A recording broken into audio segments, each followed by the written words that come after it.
Well, good morning, everyone, and thank you for joining us today on our monthly webinar series, Beyond the Field. I'm your moderator, Amanda McLean, the Farm Management Specialist here at North Dakota Farmers Union. Thank you for joining us, as the intent of these webinars are to bring you the latest information and have an in-depth conversation with our experts. These webinars are held the third Thursday of each month at 10 a.m. Except if you were on Tuesday, we had a special edition on disaster relief. Today's topic, however, we will be covering conservation planning with NRCS, and our guest speaker is Draper Lundquist.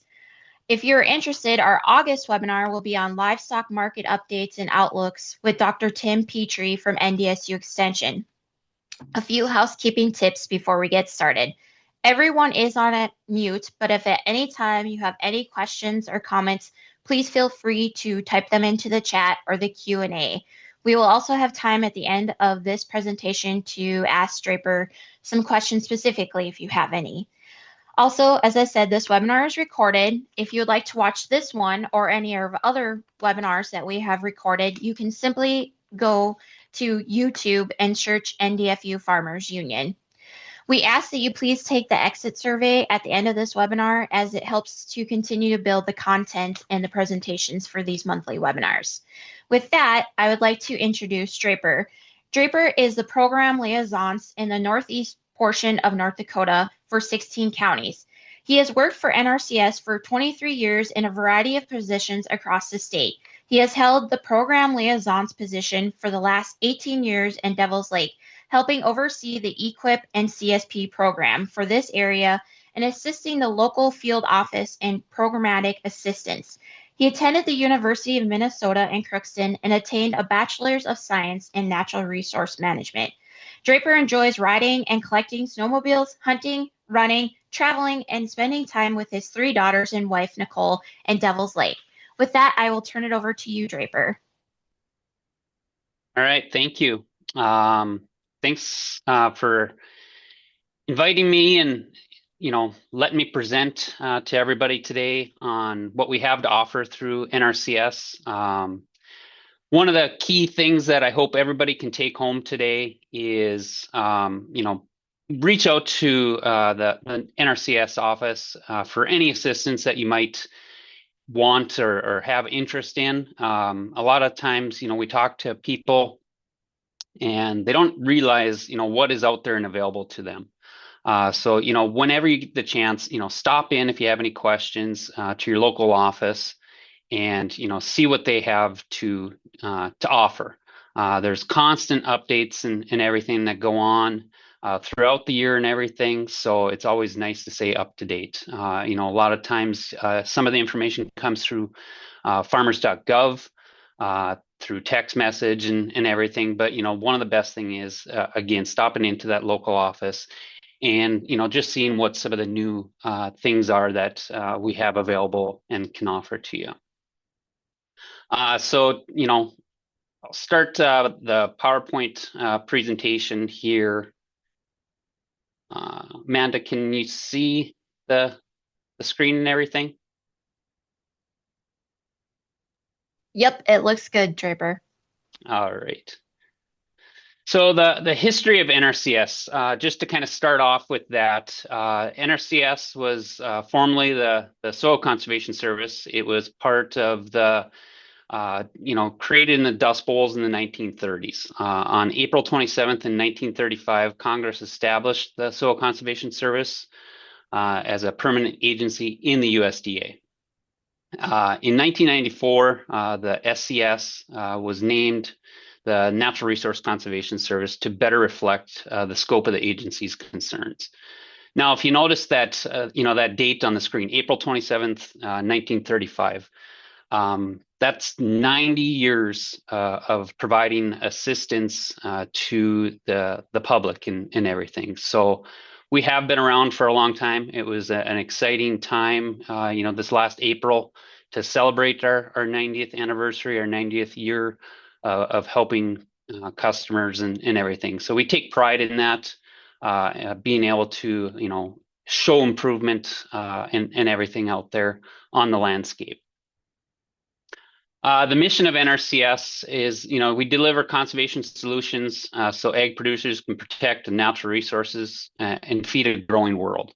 Now is the time where we want to show that, we can sustain and show growth in that, that we can provide the food that we need to help, America and everything. So that's a key important mission point of NRCS. Since more than two-thirds of the land in the United States is in the private hands of the public and everything, it's a mission that we take very serious. With our assistance, people can better, conserve and maintain and improve the natural resource out there. And one of the big things is all this is participant voluntary. So all this stuff is voluntary to producers and ranchers and everything out there. This is nothing that is mandatory. All of our programs are voluntary. So that's one big key point that NRCS focuses on too. NRCS is a technical agency. Like I said, a little while ago, 90 years of providing sound conservation science and research to producers and everything. So, who and what is NRCS? We provide, conservation technical assistance, the CTA program. That's one of the first things that I want to kind of, just visit with and hit on this morning is, offering that CTA assistance. Maybe you're not interested in any of the financial assistance, but you have an interest and have, maybe some concerns that you want addressed on your operation. This is all free, based technical assistance that we can offer to you. Through a CTA plan, it's a plan that works for you on your land, helping address resource concerns on your operation. We're looking at striving and hoping to get, cleaner air, cleaner water, better soil quality, improvement in wildlife characteristics out there, energy conservation, and just having a healthy environment. We want to pass that along, to the next generation to come, and have a sustained agriculture system out there for everyone. So how do you get started? What's up on the screen here is it's a 9-step process that we kind of strive to look at and go through when we're working with a client and everything. So one of the first things there on the left-hand side of the screen is we identify, or you identify, the problems that you might have on your operation. What are some of the things that you want to see improved in everything? So you come up with an objective going on to that step number 2. You identify what are some of the things that you want to see an improvement on, and what can we do to get to that point. After that, our specialists are going to do an inventory of those resources. What do we have out there that is some of the concerns out there on your operation? We're then going to take that back, analyze the resource data as a planner, study some of those things and see what is it that we can, formulate for some alternatives on that step number 5, and take that to you and see what is going to work for your operation. You're going to then, evaluate those alternatives, see what works for your operation, and everything, and see, like, these are some of the things that I'm interested in doing. Maybe some of these other things that that we provided, some ideas on, you're not willing to, maybe look at or willing to, adopt quite yet. So, that leads into that number 7 is, making the decisions. The customer, you, the client, the producer, select your alternatives and work on with a planner on those practices for implementation and everything. After that, and on that step number 8, you implement those practices and everything out there on your landscape, on your operation. And, we can help you along the way, providing, detailed, items that can help you implement those practices or anything to see things, improve, which then, runs into that step number 9, where we, evaluate that plan. At the end of that process, we're going to evaluate that, see if you're happy, see if we address those resource concerns out there. Did we achieve our goal? And if not, we can go back to any one of those 9 steps. We can see, well, maybe we need to look at doing something a little bit different. and we can evaluate that and come up with a new formulation of, practices or enhancements or anything out there that we can do to address your operation. So, what is in your plan? In your plan, you're going to include, again, landowner goals. What is your goal out there? What is it that you want to see as an improvement on that operation? Is it, increase in productivity on your cropland, increased, grazing out there for your operation, more days for your grazing operation out there? What is it that you want as a goal? We provide you some aerial photography and maps, with a diagram of the land, where is all this set up on your operation, which is also going to include some of the soils maps, soils descriptions, which goes into, what's the crop, productivity potential out there? What is the forage, options out there for what you're seeing for grass and your mix of grass out there? Then we're going to list out, some of the decisions that you as the producer want to make out there to make that improvement. And then, schedule for applying some of those practices. We're not going to say, you need to get all this done within the next 12 months. Maybe your plan is a 5-year plan. Maybe it's a 10-year plan. That is your plan. You're in the driver's seat of these conservation plans, and you determine, how long do you think you can do this, to get this main goal at the end of improvement on your operation.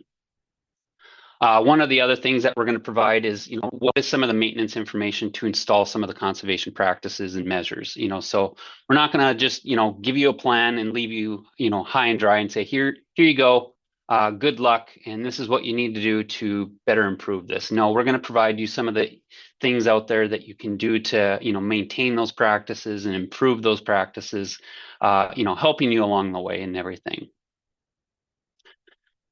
So, when should a person stop in and talk about planning with NRCS? Now. I can't stress that enough. I kind of said it at the beginning. Stop into the office, on a regular basis.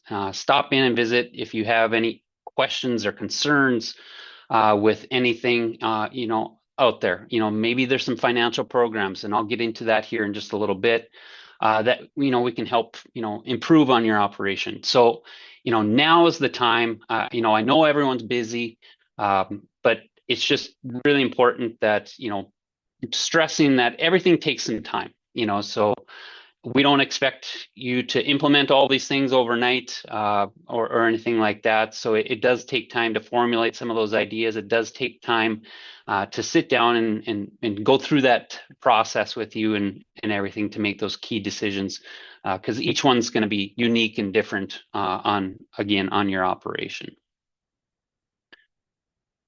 So what I'll dive into next is, like Amanda said at the beginning, I oversee the EQIP program and the CSP program for the northeast portion of North Dakota.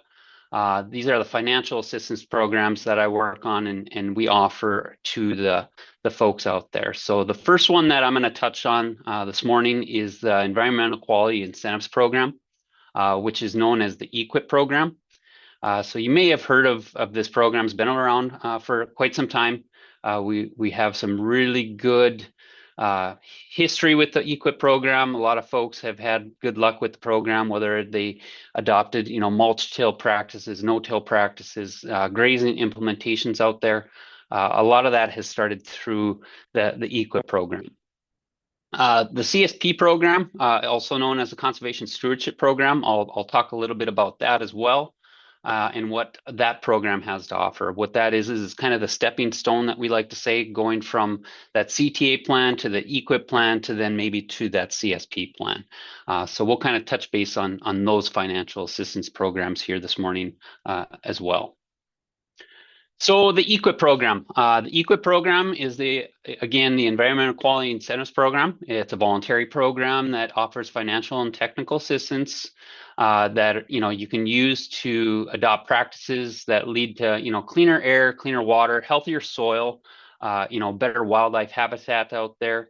And this is a working lands program. Rather than take land out of production, the EQIP program, focuses in on, maintaining and improving, natural resources out there on that working landscape. So again, these are all things that you maintain and continue to crop, you continue to graze, and everything out there. So this is a working lands program. Contracts are, practice specific.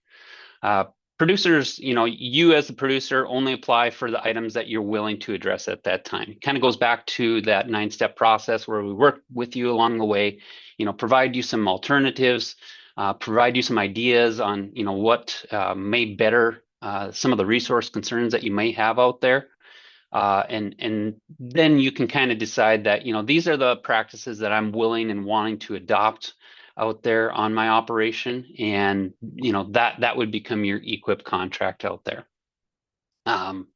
Payments are made, after items are certified and completed, so once you complete items, you immediately get paid for those. So as an example, if a producer goes out and plants some trees, they're checked out and certified by one of our individuals in the office, making sure that everything meets standards and specs, on the plan that we gave you to get that completed, and then the producer's paid. The producer's paid then on a set amount. In this case, on a tree planting, we pay on a per foot basis and everything. So that would be in your contract. You would know up front. I'm planning to put in 1,500 feet of trees. I'm going to get X amount of dollars per foot to implement, that tree planting out there and everything. And I'll go through a few other practices along the way here that are common that we see that are available through EQIP. There's so many different practices and different opportunities through the EQIP program that I encourage you, again, stop into that local office and visit with them and see, what are some of the things that are offered and available through the program. So, who is eligible for the EQIP program? Any person, legal entity, or, tribe engaged in egg production. The big thing is that you be engaged in that egg production. Whether you're an owner or a renter of the land, you have that option to get enrolled into the EQIP program. So, big thing is we need to make sure that you have control of the land, meaning, control of land is again, if you're renting that land from, maybe the neighbor or, a grandparent or an aunt or an uncle, do you have control of that for the term of the contract? So if we have an EQIP that is going to be, 5 years in length, do you have a lease or, do you have control of that for the next 5 years? So that's one of the big things that, we work with you up front, asking those questions is, are you going to have control for the next 5 years? Because we're looking at having a 5-year contract and everything. If not, we can look at getting some, owner certification forms signed off, that they'll have that if we don't have a lease or anything like that from the landowner. But, again, working with that local field office to, work on that. You also need to be in compliance with HEL and wetland compliance through the Farm Bill. So, again, working with our sister agency, the Farm Service Agency, FSA, you're also going to have to make sure you establish and update your yearly records for filing 1026 and your AGI each year. So how does the EQIP program work? Applications are taken year round. So again, when is the best time to come in and visit about EQIP program? Now, anytime, we take those applications year round. We do have cutoff dates that, we evaluate those applications, and that's typically in September each year. So, September sounds like it's maybe a little ways away, but keep in mind that we are in the middle of July here. So September is going to come up quick. I will go through what we're kind of looking at for a timeline on the EQIP program in the presentation here in a little bit. We'll give you kind of an idea of when to get in there and make sure that you have an application if you're interested and everything. But again, typically in that September timeframe is when we have those cutoff periods.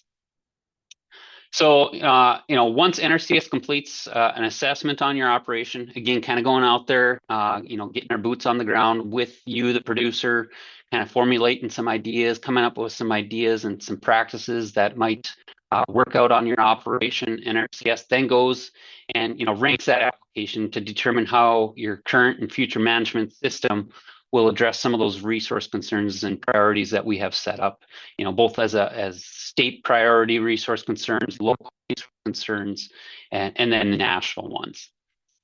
NRCS will rank your application, and you're going to rank against other similar applications in that pool.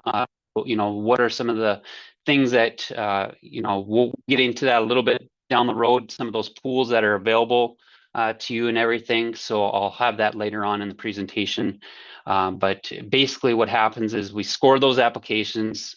The highest ranking applications receive contracts first based off of funding. So length of contracts, contracts can be anywhere from 1 year to 10 years in length. If you're looking at doing just a simple grass seeding, for example, you have an area that's, low in production. You don't want to maybe lock it up into a CRP contract because you want to continue to maybe hay it or graze it. We can look at doing a grass planting through the EQIP program. And basically what that would be is, looking at a potential 1-year contract. Once you get that implemented and completed, it's a 1-year contract, and then that contract's done.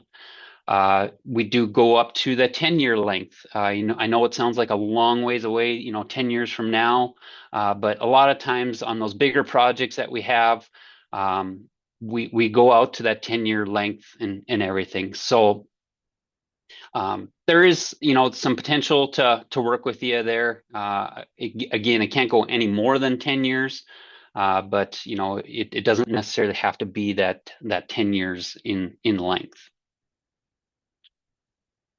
So what can I do in the EQIP program? Again, now this isn't an all-inclusive list of all the things that we have to offer. Again, if you have any questions on what might be available, stop into that local field office and see what may work for your unique situation and everything. But I did want to provide a few of the key ones and hit on a few key points that we do offer through the EQIP program here this morning. But what we do is we provide dollars for adopting conservation practices, maybe going to that mulch till or no-till system, or maybe you're looking at doing a strip till system.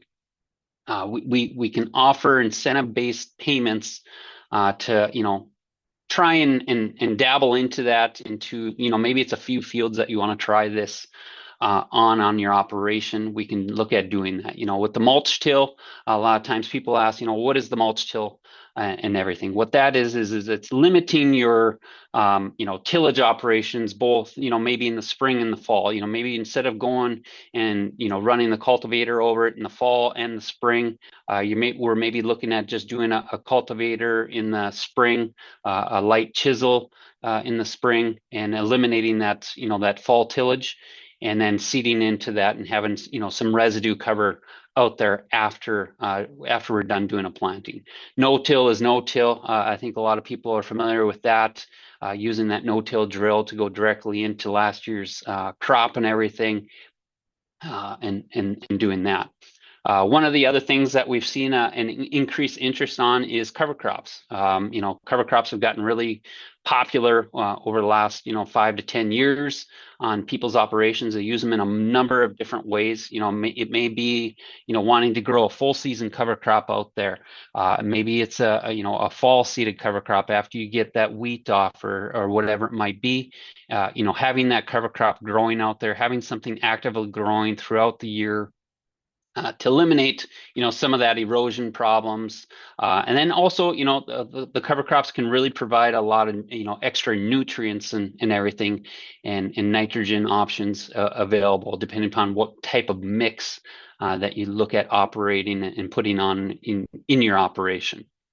Nutrient management, maybe it's, getting yield maps created for, fertilizer applications and yield-based type items like that. We do offer incentive-based payments for doing that.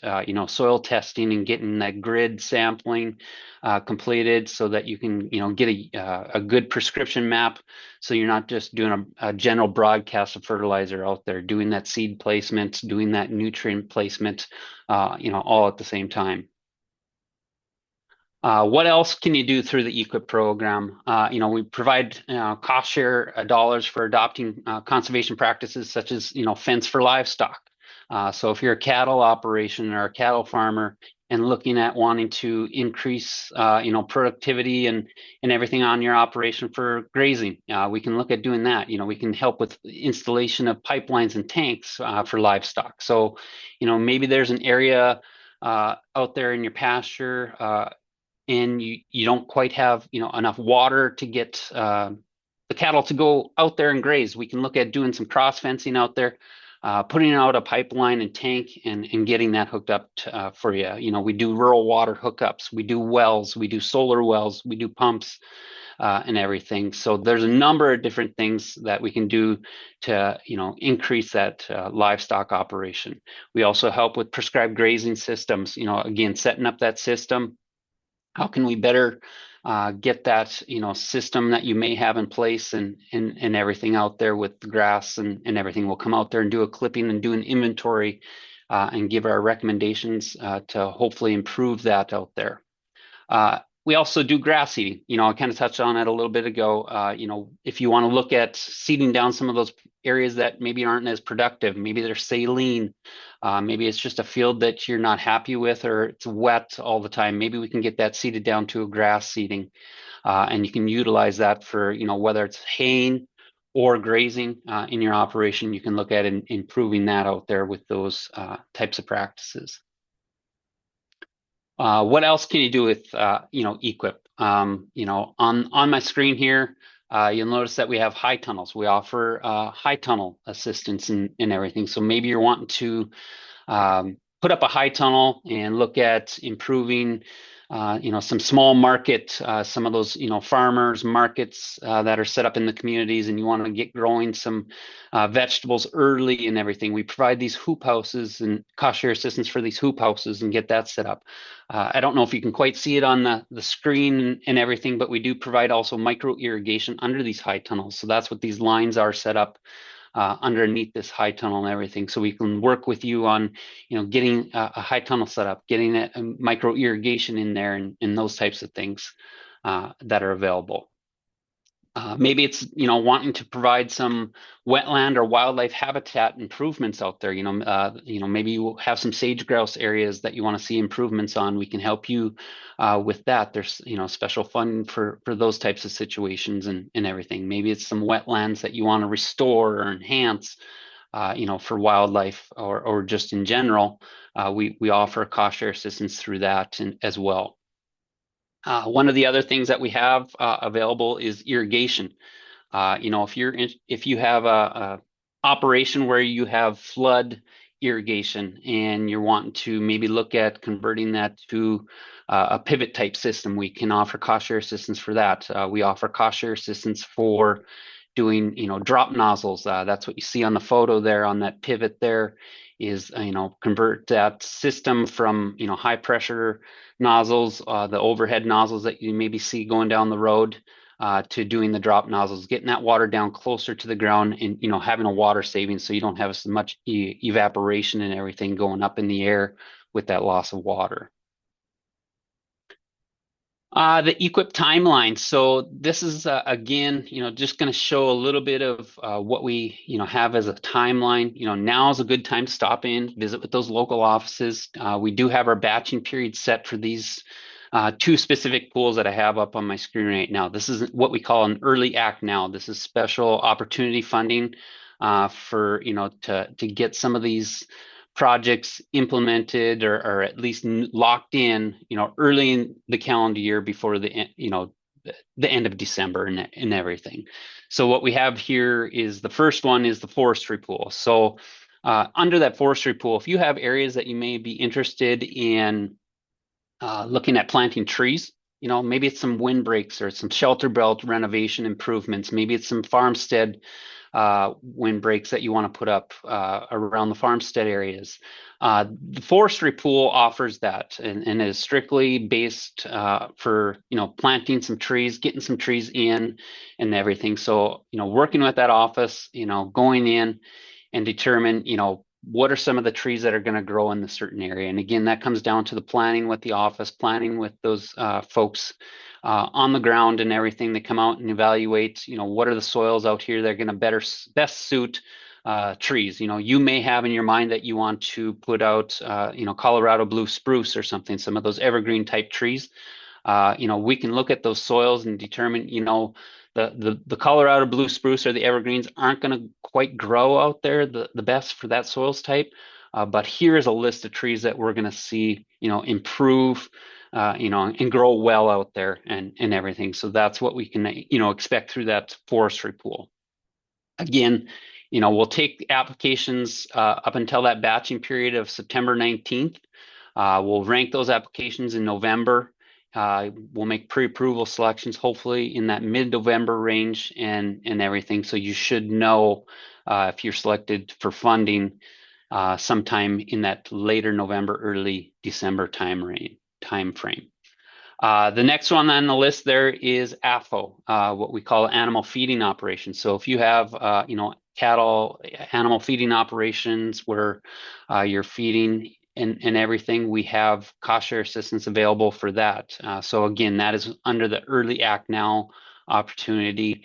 And, again, that batching date of September 19th, getting into the office for that.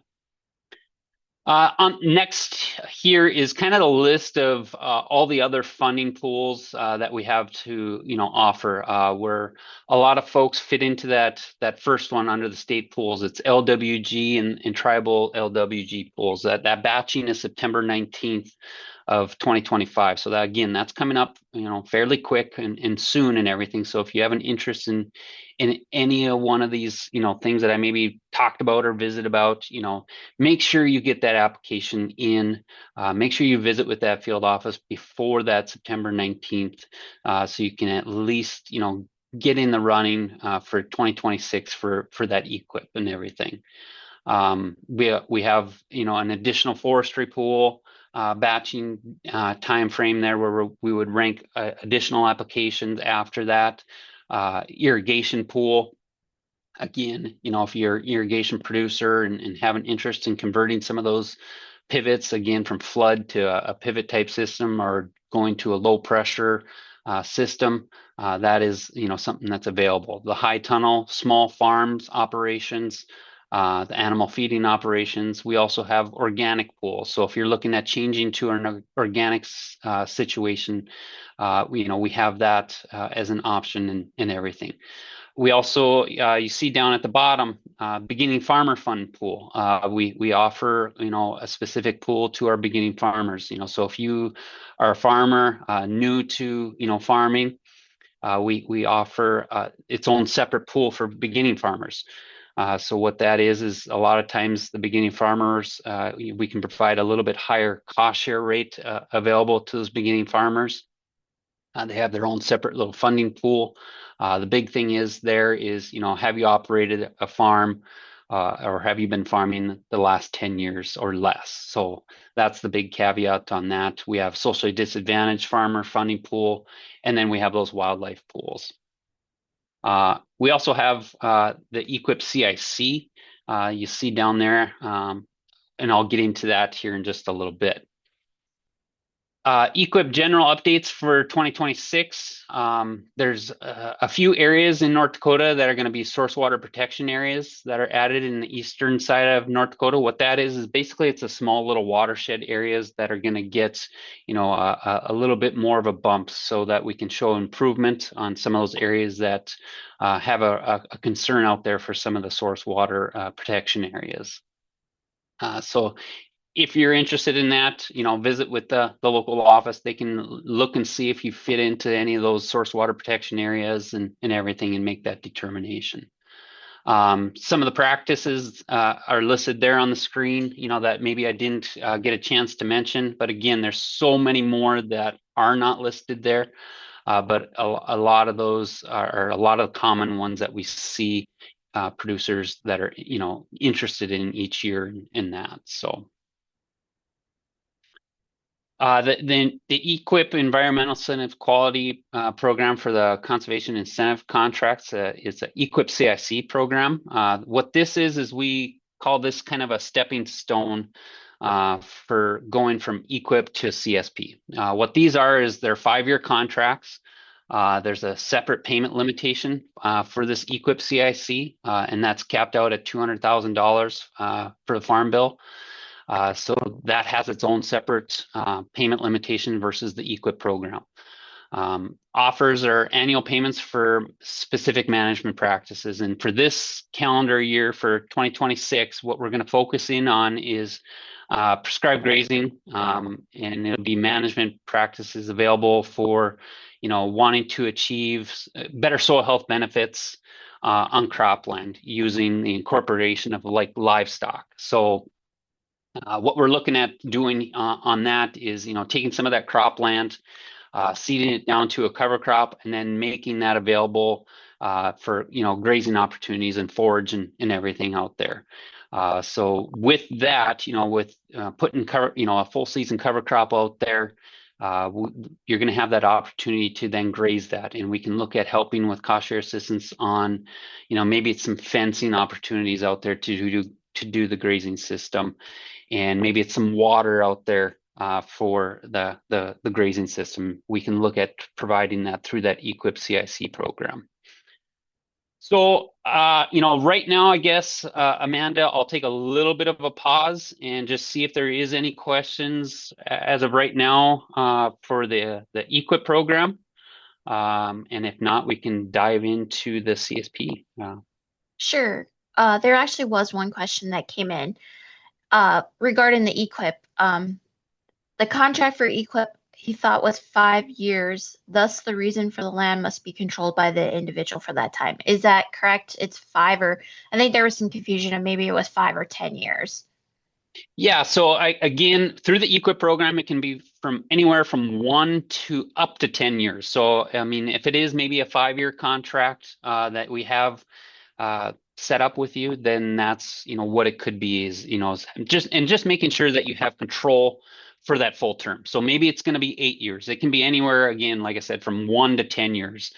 So it doesn't necessarily have to be just that 5 years. It just have to have control for that full term. Another question that came in. So if is to qualify for EQIP or CSP, do you actually have to be actively farming or ranching, or can you be a landowner?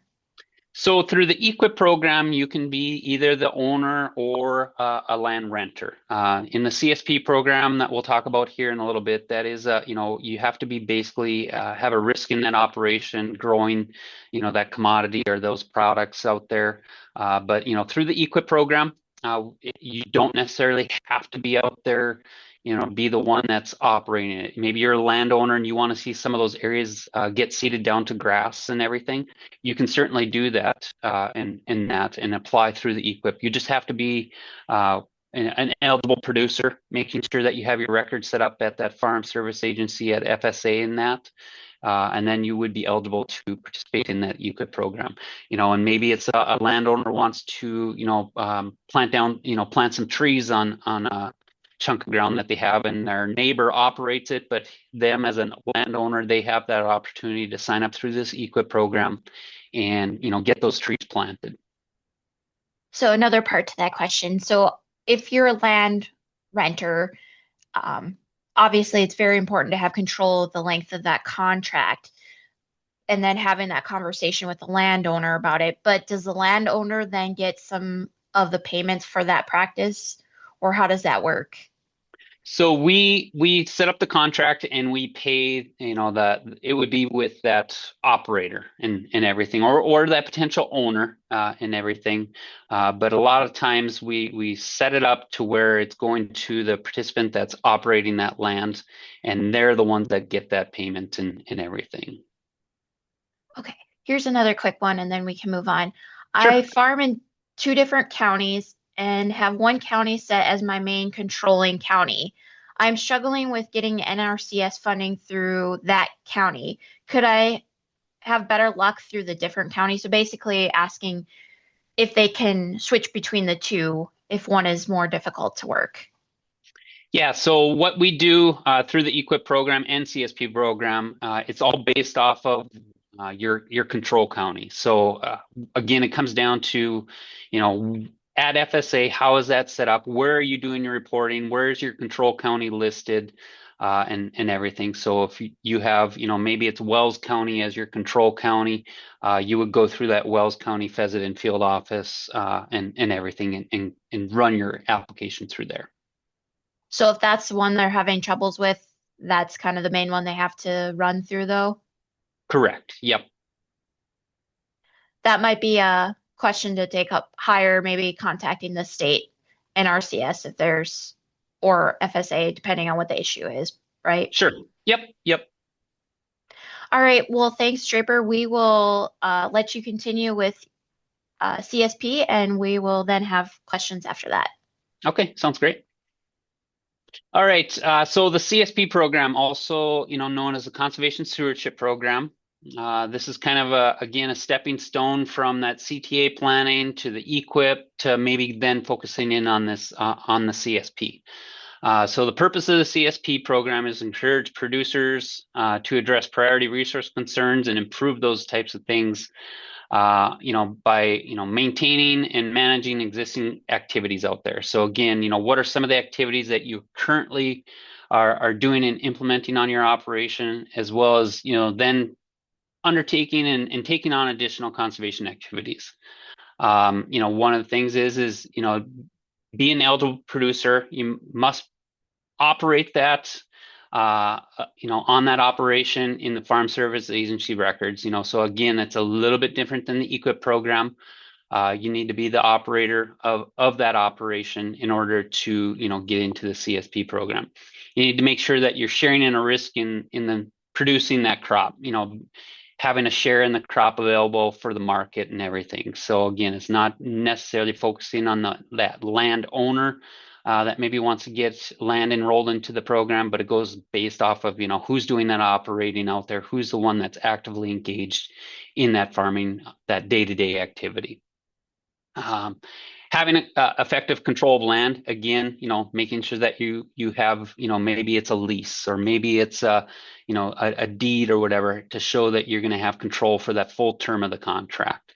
Again, this program, you also need to be in compliance with HEL, wetland compliance, and then also, making sure you do AGI at FSA and everything. Land eligibility, a producer must have managed the land for at least 1 year out there and everything. So basically when we say that, have managed it for 1 year is, did you plant to combine, and then, it would be eligible to come in and enroll that land into the program. A contract applicant must include all of the land in this program, other than like EQIP. You can kind of pick and choose which fields you maybe want to lock into that contract. Through the CSP program, it's basically a whole ag operation that we want to see enrolled into this program. All of your cropland, all of your pasture land, all rolled into, one application and everything. And then this is a 5-year term contract. Where, the EQIP one is 1 to 10. The CSP program are 5-year contracts. There is also currently the option to renew some of those contracts after that 5-year period. What that entails is basically, evaluating that at the end of that 5 years, determining what are maybe some additional resource concerns or additional things that you could do and address out there on your operation, and to extend that contract for an additional 5 years. So is CSP right for you? Can you answer yes to, the following questions? I own or rent and manage land for egg production. Again, you don't necessarily have to own that land in order to enroll that land into the operation, but you do need to, be the one that's doing the egg production out there. You've already been doing maybe some conservation work out there on your operation.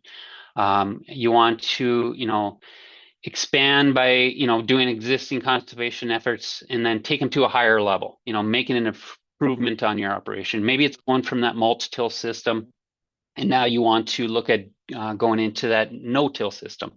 Do you want to take that to a next, higher level? And then, do you have control for the next 5 years? That's one of the big key things is, do you have control? Are you going to have a lease, for the next 5 years on that operation? And then, are you signed up as an egg producer at the local USDA service center? Again, working with our sister agency, FSA, making sure that you have all of your records up to date and on hand. What are some of the benefits of CSP? They provide increase, in crop productivity, decrease amount of inputs. Now producers know more now than ever. The number of inputs have skyrocketed and everything. So our hope and our goal is to decrease some of those inputs and everything, and have an increased resilience, to some of the weather extremes. Maybe it's, a drought or anything like that. Wanting to see some improvements of that. Some of those conservation activities can help with some of that drought activity. With reducing some of the tillage or having a cover crop out there. And everything. Maybe it's, wanting to have wildlife improvements out there. It might be as simple as, you wanting to create or have better habitat for wildlife. It's maybe leaving some food plots out there, some standing crops out there. There's enhancements and opportunities through the CSP program that offer that. And then there's just a number of different options for, new technologies and management techniques. Maybe it's, looking at doing the planting, with your crops and doing the nutrients all in one pass and everything. Those are some of the options that we have available through the CSP program that can help you offset some of the costs to, doing some of those activities out there on your operation. How does the CSP program work? It offers opportunities for producers to expand on existing conservation activities out there. Like I mentioned, whether you're looking at wanting to do additional practices or enhancements, these new activities will help, some of the natural resources out there and improve your ag operation out there. So who is eligible to apply? Applicants can include individuals, legal entities, joint operations, Indian tribes. You just need to make sure that you own or rent and currently manage the land for ag operation or forest productions out there. So what is a conservation practice or enhancement? Conservation practices, they can look at improving, some of the, soil health out there, some of the water issues that you may have, whether it's water erosion or wind erosion, plants, with productivity, some of the air quality issues that we have. And then again, some of the wildlife habitat and natural resource benefits in creating those enhancements out there. Conservation activities used to treat those resource concerns that will improve and show a conservation improvement in performance out there for your operation out there. So with the CSP program, there's a number of different enhancements and practices, like I mentioned, and they're all based off of a set rate. So you'll know upfront, what are you going to get per acre or whatever it might be. And then we also offer a payment to maintain your existing level of conservation. So you get a payment for that, and then you also then could get a payment for the implementation of additional practices or enhancements on your operation. So there's kind of a two base payment on the CSP program. You get that annual payment for what you're already doing and everything out there. How do you apply for the CSP program? Again, I can't stress this enough. Contact your local NRCS field office and let them know that you're interested, in the CSP program, or maybe it's the EQIP program. Stop into that local field office. I know a lot of producers have been stopping in the last couple of weeks, doing their reporting of acreages and everything. That's a perfect time to, walk across the aisle from FSA, stop in, to that NRCS side and just visit with them while you're maybe waiting for your paperwork and see what opportunities and everything are available to you at that local office and everything.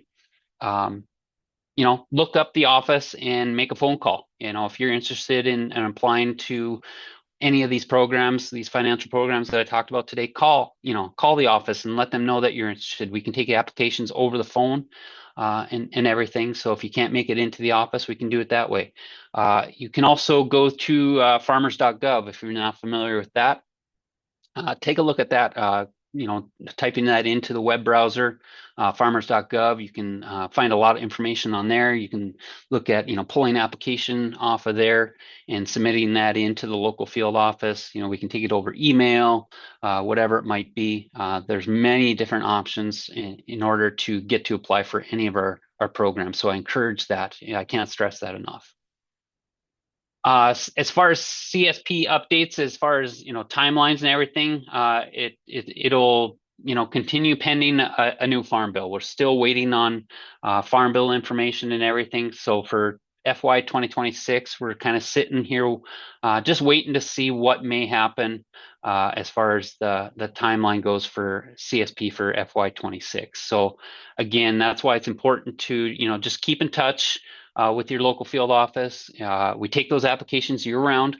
So again, if you have an interest, you think you may have an interest in the future, now's the time to, stop in and submit that application. They'll keep that on hand so that when any of these dates, these batching dates come up and available, they'll contact you. But the big key thing is there, is getting that application in and having that on hand at the field office. So does anybody have any questions, Amanda, as far as the CSP program goes? And then I have a couple more slides after this. Yes. So a producer is currently doing a mulch till operation on their own. Would I qualify to receiving payments to continue that practice through a CSP program? So you wouldn't necessarily be able to pick that as one of the practices or enhancements that you're doing, but again, it kind of goes back to that two-tiered payment option where you would get basically that benefit for having that mulch-till system in place. So maybe you want to enhance that mulch-till system and want to incorporate some cover crops into that operation. You can look at doing that through the CSP program. So you would get your benefit of already doing that mulch-till system. You would be at a higher level than maybe a conventional till system person. So you would get a payment based off of doing that mulch-till system and then incorporating those cover crops, either picking that as a practice or enhancement on your operation. Ms. Draper, that is all we have for right now on specifically for CSP questions. Okay. Well, if anybody has any questions, I got a couple more slides I'll go through, and then at the end we can do some additional Q&As if you have any questions on EQIP or CSP.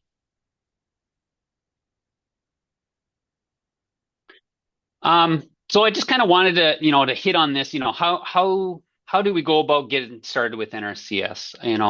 Again, visit your local NRCS office and discuss your goals with them. And, we kind of go through a 5-step process for assistance. With the help of NRCS, we can complete an application for any of these financial assistance programs and everything out there. Then we look at your eligibility, find out if you're eligible for a number of different financial programs. Maybe you sit down with that local office and determine, what programs best suit your operation for what you're currently doing. Maybe it's the EQIP program. You want to start with that. Maybe you're already at that level and you want to look at doing then the CSP program. We can help you evaluate that and determine what best program suits your needs for that. Then, we're going to go into that ranking process of, taking those applications and looking at those local resource concerns and seeing how they address and how those applications all rank out and determine, who gets funding. And then, that 5th stage is, implementing those types of things, putting that conservation to work, by signing that contract and implementing those practices, getting those items completed and installed on the ground. So, where can I go to get assistance with NRCS? Up on the screen there, I have a map of North Dakota. We have offices in just about every county in the state. So those red little dots that you might be able to see on the map, those are where we have field offices located across and throughout North Dakota. So, take a look at that and see, if you're not familiar with some of those offices, that's where that is available. Most of those offices are shared with a building with the Farm Service Agency or sister agency, and then our partner, the conservation districts. A lot of the conservation districts share offices and space with NRCS and FSA. So it's all kind of a one-stop shop and everything that you can, get that assistance. So stop in, ask about those opportunities, whether it's, like I talked about at the beginning of the program, CTA plan. Maybe it's just you want some assistance on, what can grow best on my operation. I want to just look at doing some cover crops on my own. Do you have any suggestions on some mixes that might work? We can definitely help you out with that and determine, what is going to best suit your need out there as far as, maybe doing some cover crops out there. Maybe it's you want to plant some trees on your own and you just want to know what types of soils and what types of trees grow out there. We can provide that. And again, going through that EQIP and going through those CSP programs and everything, visiting with those. There's also a number of other, programs that we have available and offer. We have easement programs that are available. We have, water bank programs that are available. So, again, stopping into that local office, keeping, in contact with those local offices and those folks on a regular basis to see what new things are available for producers and everything. Here also then is the website, www.nd.nrcs.usda.gov will get you to the North Dakota specific NRCS page. From there, you can click on, and there's a couple different tabs in there where you can click on programs that are available. It takes you to that EQIP program, takes you to the CSP program, gives a little bit more information on there. Or you can go to that farmers.gov and you can take a look at what is available and has an opportunity out there for you through that as well. So I guess, Amanda, that is all that I have as far as my presentation, but if there's any additional questions, I'd be happy to answer those. Yeah. So there's another question that came in about the application ranking. Is that ranking based on county or by region, state, nationwide? They're just kind of wondering how those applications are ranked. Sure.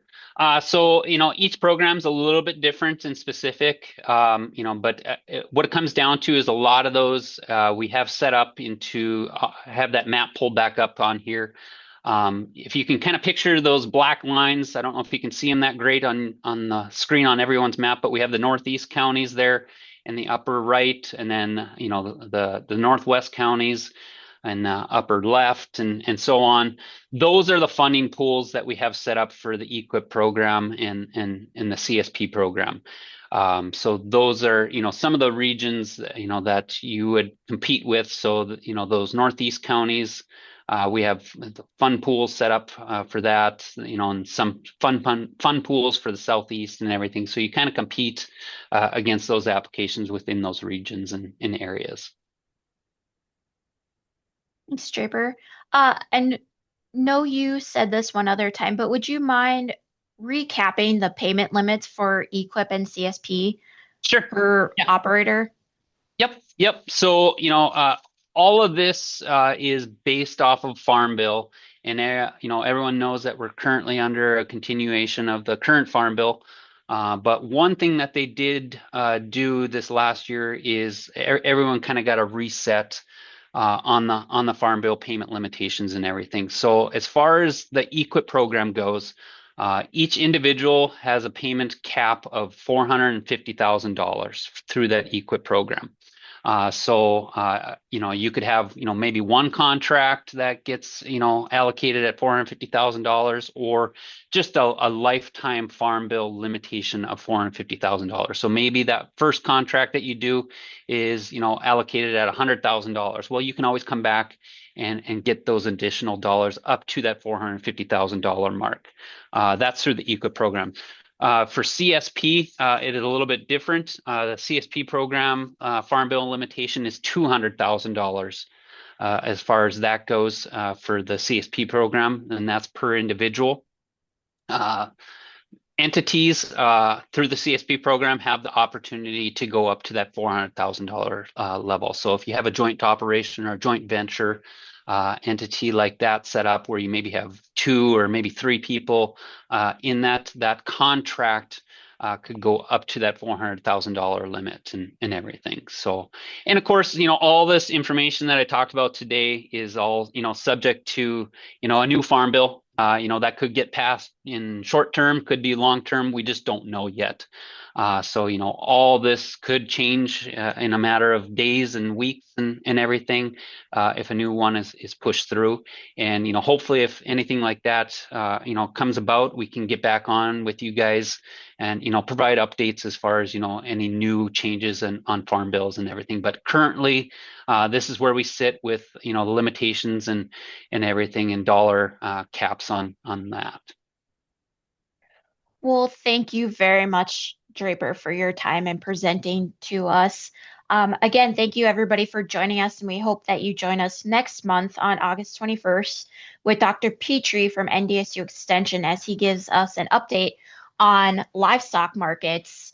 And with that, I hope everyone has a good day. We'll see you later. Bye.